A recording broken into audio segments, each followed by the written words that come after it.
से निरक्त को योग की स्थिति कहा जाता है। इंद्रियों के समस्त द्वारों को बांध करके तथा मन को हृदय में और प्राण वायु को सिर पर केंद्रित करके मनुष्य अपने को योग में स्थित करता है। इस योगाभ्यास की स्थिति होकर तथा अक्षरों के परम संयोग यानी ओमकार का उच्चारण करते हुए यदि कोई भगवान का चिंतन करता है और अपने शरीर का त्याग करता है तो वह निश्चित रूप से आध्यात्मिक लोक को जाता है। हे अर्जुन, जो अन्य भाव से निरंतर मेरी स्मरण करता है उसके लिए मैं सुलभ हूँ, क्योंकि वह मेरी भक्ति में प्रवृत्त रहता है। मुझे प्राप्त करके महापुरुष जो भक्ति योगी है कभी भी दुखों से पूर्ण इस अनित्य जगत में नहीं लौटते, क्योंकि उन्हें परम स्थिति प्राप्त हो चुकी होती है।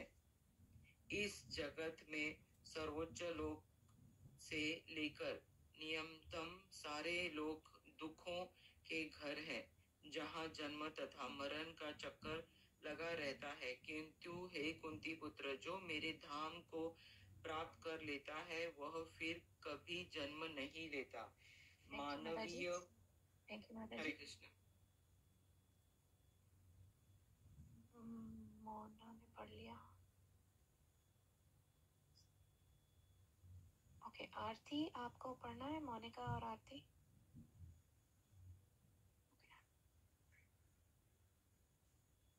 सहस्त्र योग इंसानी हिसाब किताब के मुताबिक 1000 योग मिलकर ब्रह्मा का एक दिन बनता है और उतनी ही बड़ी ब्रह्मा की रात भी होती है। ब्रह्मा के दिन के शुभ आरंभ में सारे जीव विक्त हालत से विक्त और फिर जब रात आती है अविक्त होते हैं और फिर जब रात आती है तो फौरन अविक्त में मिल जाते हैं। जब जब ब्रह्मा का दिन आता है तो सारे जीव प्रकट होते हैं और ब्रह्मा की रात होते ही वो बेबसी की हालत में नाश हो जाते हैं। इसके अलावा एक और ऐसी अव्यक्त प्रकृति है जो शाश्वत है और उस व्यक्त और अव्यक्त के मुकाम से परे है। ये परा और कभी नाश ना होने वाली है। जब इस संसार का पूरी तरह नाश हो जाता है तब भी उसका नाश नहीं होता। जैसे वेदांती गैर जाहिर और अविनाशी बताते हैं, जो परम गंतव्य मंजिल मकसूद है जिसे प्राप्त कर लेने पर कोई वापस नहीं आता, वही मेरा परम धाम है। भगवान जो सबसे महान है शुद्ध भक्ति के जरिए ही हासिल किए जा सकते हैं। अगरचे वो अपने परम धाम में विराजमान रहते हैं तो भी वो सर्वव्यापी और उनमें सब कुछ कायम है। हे भरत श्रेष्ठ, अब मैं तुम्हें उन मुख्तलिफ औकात के बारे में टाइमिंग्स के बारे में बताऊंगा जिनमें इस संसार से गुजर जाने पर योगी वापस आता है या नहीं आता। जो पर ब्रह्म को जानते हैं वो अग्नि देव के प्रभाव प्रकाश में दिन के शुभ लम्हे में शुक्ल पक्ष में या जब सूरज उत्तरायण उन 6 महीनों के दौरान जब सूरज शुमाल में सफर करता है में रहता है, उन 6 महीनों में इस संसार से शरीर छोड़ने पर उस परम आत्मा को प्राप्त करते हैं। जो योगी धुएं रात कृष्ण पक्ष में या सूर्य के दक्षिणायण रहने की 6 महीनों में शरीर छोड़ता है और चंद्रलोक को जानता है, लेकिन वहां से फिर पृथ्वी पर चला आता है। आप प्रश्न पूछ सकते हैं जी।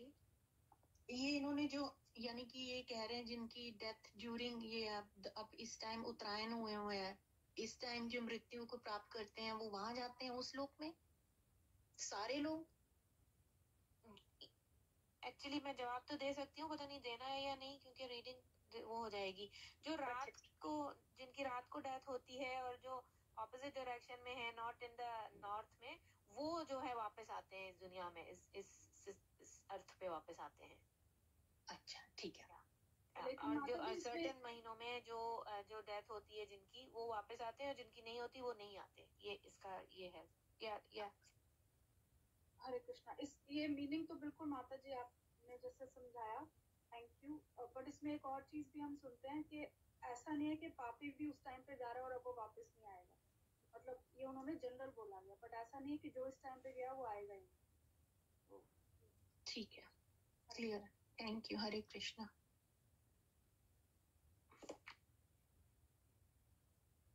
वैदिक उसूलों के मुताबिक इस संसार से गुजरने के दो मार्ग हैं, एक उजाले का और दूसरा अंधेरे का। जब मनुष्य उजाले के मार्ग से जाता है तो वो वापस नहीं आता, जैसे सुबह में जिसकी डेथ हो रही है। लेकिन जरूरी नहीं है कि वो वापस ना आए। वो अकॉर्डिंग टू हियर और हिज गुड कर्मास, वो पहले अच्छे लोकों में जाते हैं, वहां पे सारे अपने अच्छे कर्म करके, और फिर they can come back. Actually it totally depends on their karmas, good and bad. लेकिन अंधेरे पक्ष से जाने वाला फिर लौट कर आता है। ए अर्जुन, अगरचे भक्त लोग इन दोनों मार्गों को जानते हैं, लेकिन वो मोहग्रस्त नहीं है होते, इसलिए तुम भक्ति में हमेशा कायम रहो। जो मनुष्य भक्ति मार्ग को अपनाता है वो वेद अभ्यास, तपस्या, दान, यज्ञ और सकाम कर्म करने से हासिल होने वाले फलों से महरूम नहीं होता। वो सिर्फ भक्ति करके उन तमाम फलों से हासिल करता है और आखिर में परम नित्य धाम को प्राप्त होता है। इस तरह श्रीमद् भगवत गीता भगवत प्राप्ति नामी 8वां अध्याय समाप्त हुआ। हमारे भक्तों के लिए भक्ति योग जो है, उनके लिए यही कहा गया है कि इन लोगों को और किसी आने जाने की फिक्र नहीं करनी चाहिए, किसी टाइम की, अंधेरे की, उजाले की। अगर वो सिर्फ भक्ति करेंगे, प्योर भक्ति करेंगे, तो उनको इस चीजों की कोई परवाह नहीं होनी चाहिए। They will anyways go to Golok Dham. ठीक है, थैंक यू। यही क्लैरिफाई करना था। हाँ जी। अरे बोल, थैंक यू। आरती माता जी, आप पढ़ लीजिए। हरे कृष्ण। अध्याय 9, परम गुह्य ज्ञान। श्री भगवान ने कहा, हे अर्जुन, चूंकि तुम मुझ में कभी ईर्ष्या नहीं करते, इसीलिए मैं तुम्हें यह परम गुह्य ज्ञान तथा अनुभूति बतलाऊंगा, जिसे जानकर तुम संसार के सारे क्लेशों से मुक्त हो जाओगे। ये ज्ञान सब विद्वानों का राजा है, जो समस्त रहस्यों में सर्वाधिक गोपनीय है। यह परम शुद्ध है, और चूंकि यह आत्मा की प्रत्यक्ष अनुभूति करने वाला है, अतः यह धर्म का सिद्धांत है। यह विनाशी है और अत्यंत सुखपूर्वक संपन्न किया जाता है।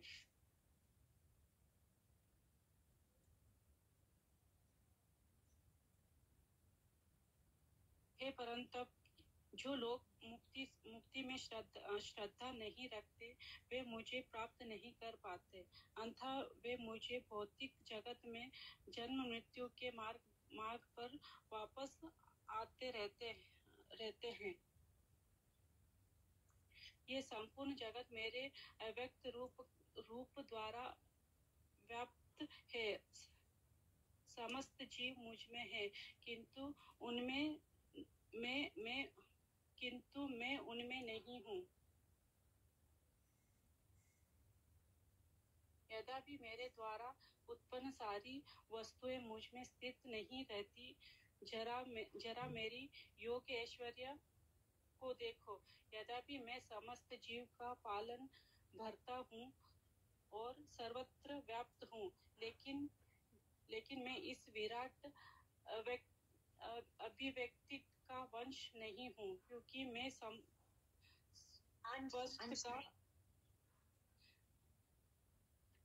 आपने वंश बोला है, अंश है वो। हाँ सॉरी, अंश नहीं हूँ, क्योंकि मैं स्पष्ट का कारण स्वरूप हूँ। जिस प्रकार सर्वत्र प्रहवान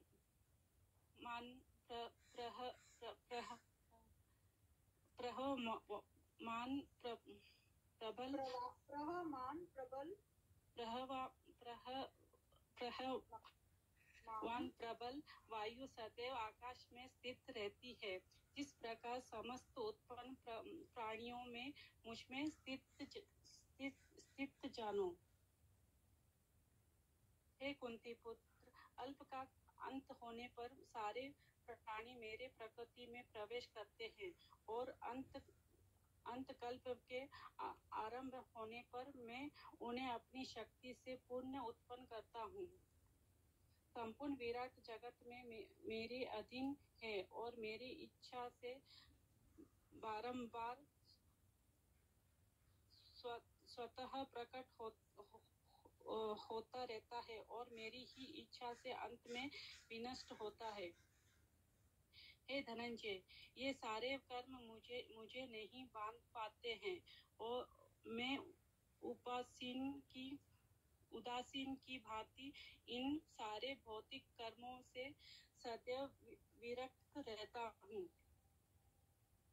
हे कुंती पुत्र, यदि भौतिक प्रकृति मेरी शक्तियों में से एक है और मेरी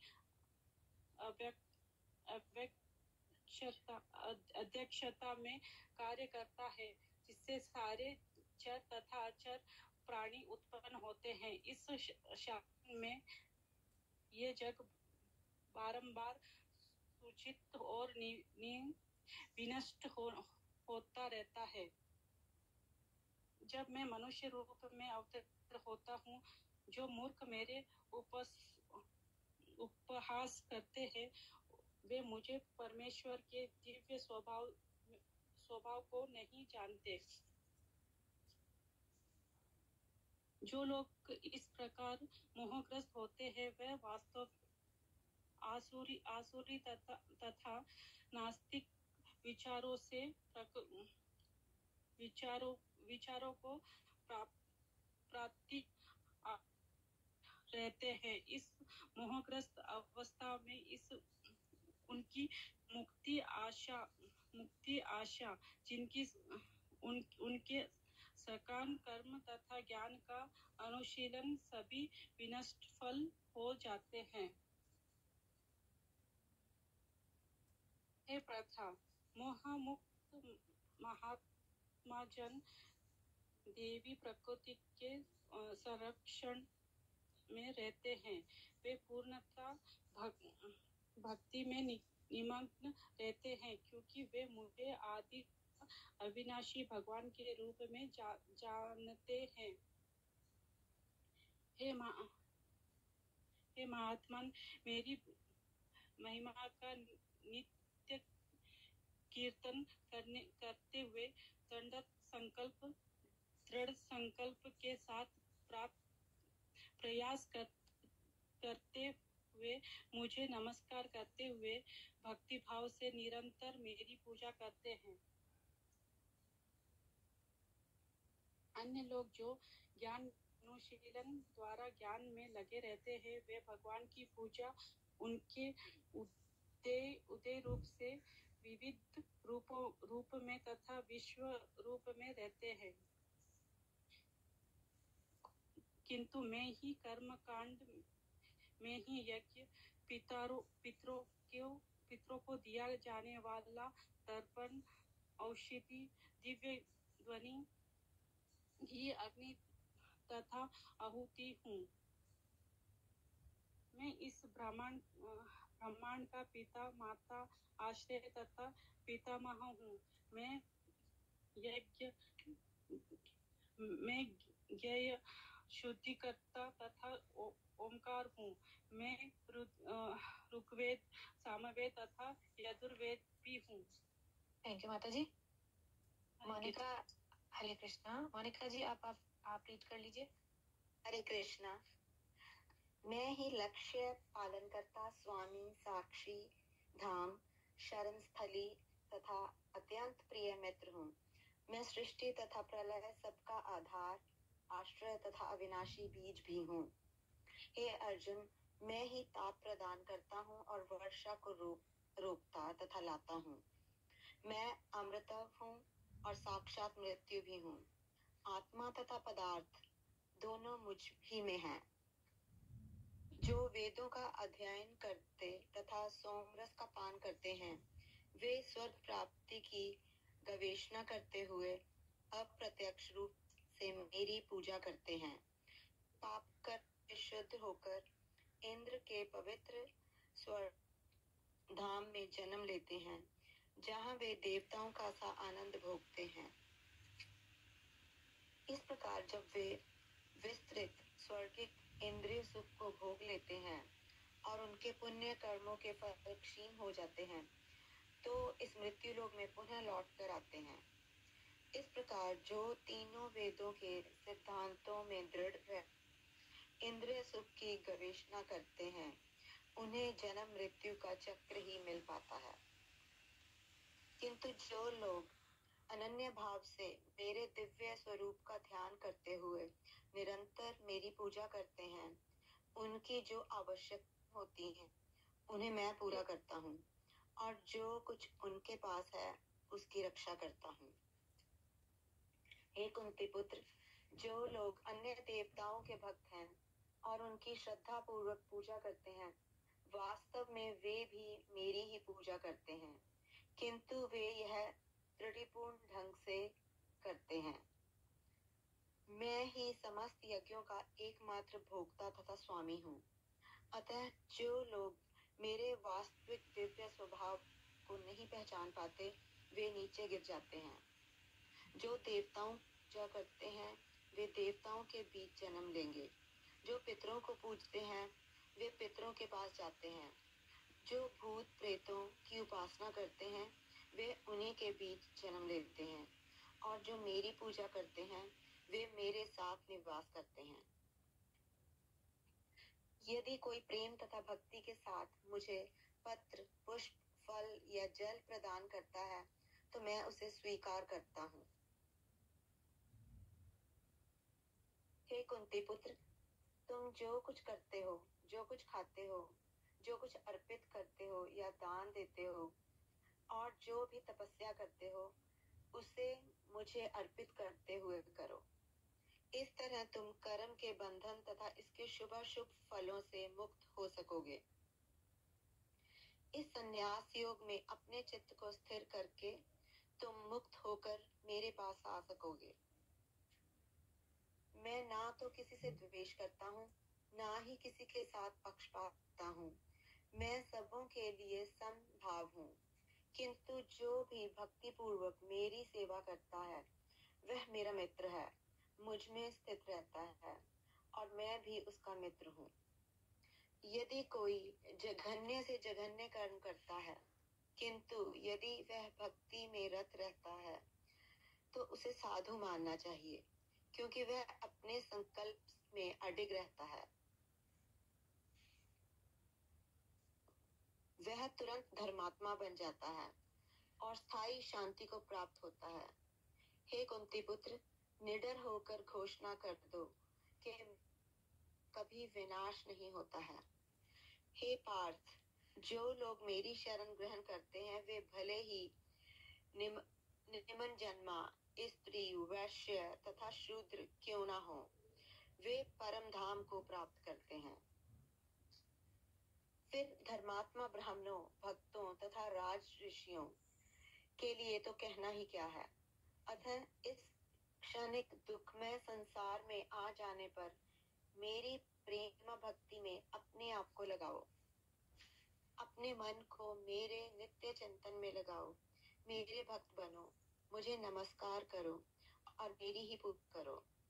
इस प्रकार मुझ में पूर्णतया तल्लीन होने पर तुम निश्चित रूप से मुझको प्राप्त होगे।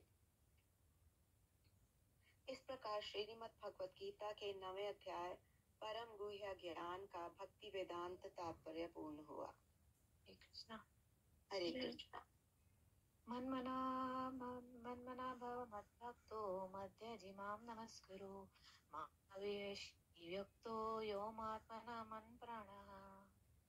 हरे कृष्णा।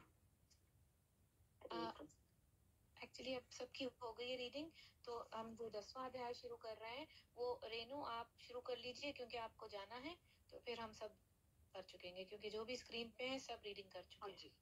ठीक है मेरे जी, हाँ जी, आवाज नहीं आ रही है। मेरा बेटा नीचे मैं निकलना है मुझे अभी, तो कोई मैं बात अगले हफ्ते पढ़ लूंगी। ठीक है, ठीक है, कोई नहीं। तो मैं या श्वेता आप शुरू कर लो 10वां। अगर कोई नहीं है तो मैं हाँ जी। करूँगी।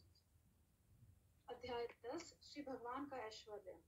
श्री भगवान ने कहा, हे महाभावो अर्जुन, और आगे सुनो, चूंकि तुम मेरे प्रिय सखा हो, अंततः मैं तुम्हारे लाभ के लिए ऐसा ज्ञान प्रदान करूंगा जो अभी तक मेरे द्वारा बताए गए ज्ञान से श्रेष्ठ होगा। न तो देवतागण मेरी उत्पत्ति तथा ऐश्वर्य को जानते हैं और न महर्षि गण ही जानते हैं, क्योंकि मैं सभी प्रकार से देवताओं और महर्षियों का भी कारण स्वरूप उद्गम हूँ। जो मुझे अजन्मा अनादि समस्त लोगों के स्वामी के रूप में जानता है, मनुष्यों में केवल वही मोह रहित है और समस्त पापों से मुक्त होता है। बुद्धि, ज्ञान, संशय तथा मोह से मुक्ति, क्षमा भाव, सत्यता, इंद्रिय निग्रह, मन निग्रह, सुख तथा दुख, जन्म, मृत्यु, भय, अभय, अहिंसा, समता, तुष्टि, तप, दान, यश तथा अपयश, जीवों के ये विविध गुण मेरे ही द्वारा उत्पन्न हुए हैं। सप्त ऋषि गण तथा उनसे भी पूर्व 4 अन्य महर्षि एवं सारे मानव जाति के पूर्वज सब मेरे मन से उत्पन्न हैं और विभिन्न लोकों में निवास करने वाले सारे जीव उनसे अवतरित होते हैं। जो मेरे इस ऐश्वर्य तथा योग से पूर्णतया आश्वस्त है वह मेरी अनन्य भक्ति में तत्पर होता है, इसमें तनिक भी संदेह नहीं है। मैं समस्त आध्यात्मिक तथा भौतिक जगतों का कारण हूँ। प्रत्येक यह भली भांति जानते हैं, वे मेरी प्रेमा भक्ति में लगते हैं तथा हृदय से पूरी तरह मेरी पूजा में तत्पर होते हैं। मेरे शुद्ध भक्तों के विचार मुझ में वास करते हैं, उनके जीवन मेरी सेवा में अर्पित रहते हैं और वे एक दूसरे को ज्ञान प्रदान करते तथा मेरे विषय में बातें करते हुए परम संतोष तथा आनंद का अनुभव करते हैं। जो प्रेम पूर्वक मेरी सेवा करने में निरंतर लगे रहते हैं, उन्हें मैं ज्ञान प्रदान करता हूँ, जिसके द्वारा वे मुझ तक आ सकते हैं। मैं उन पर विशेष कृपा करने के हेतु उनके हृदयों में वास करते हुए ज्ञान के प्रकाशमान दीपक के द्वारा अज्ञान जन्य अंधकार को दूर करता हूँ। अर्जुन ने कहा, आप परम भगवान, परम धाम, परम पवित्र, परम सत्य हैं। आप नित्य, दिव्य, आदि पुरुष, अजन्मा तथा महानतम हैं। नारद, असत, देवल तथा व्यास जैसे ऋषि आपके इस सत्य की पुष्टि करते हैं और अब आप स्वयं भी मुझसे प्रकट कर रहे हैं। हे कृष्ण, आपने मुझसे जो कुछ कहा है उससे मैं पूर्णतया सत्य मानता हूँ। हे प्रभु, न तो देवतागण न असुरगण ही आपके स्वरूप को समझ सकते हैं। हे परम पुरुष, हे सबके उद्गम, हे समस्त प्राणियों के स्वामी, हे देवों के देव, हे ब्रह्मांड के प्रभु, निसंदेह एकमात्र आप ही अपने को अपनी अंतरंगी शक्ति से जानने वाले हैं। कृपा करके विस्तार पूर्वक मुझे अपने उन देवई ऐश्वर्यों को बताएं जिनके द्वारा आप इन समस्त लोकों में व्याप्त हैं। हे कृष्ण, हे परम योगी, मैं किस तरह आपका निरंतर चिंतन करूं और आपको कैसे जानूं? हे भगवान, आपका स्मरण किन किन रूपों में किया जाए? हे जनार्दन, आप पुनः विस्तार से अपने ऐश्वर्य तथा योग शक्ति का वर्णन करें। मैं आपके विषय में सुनकर कभी तृप्त नहीं होता हूँ, क्योंकि जितना ही आपके विषय में सुनता हूँ उतना ही आपके शब्द अमृत को चखना चाहता हूँ। श्री भगवान ने कहा, हाँ, अब मैं तुमसे अपने मुख्य वैभव युक्त रूपों का वर्णन करूंगा, क्योंकि हे अर्जुन, मेरा ऐश्वर्य असीम है। हे अर्जुन, मैं समस्त जीवों के हृदयों में स्थित परमात्मा हूँ। मैं ही समस्त जीवों का आदि, मध्य तथा अंत हूँ। मैं आदित्यों में विष्णु, प्रकाशों में तेजस्वी सूर्य, मरुतों में मरीचि तथा नक्षत्रों में चंद्रमा हूँ। मैं वेदों में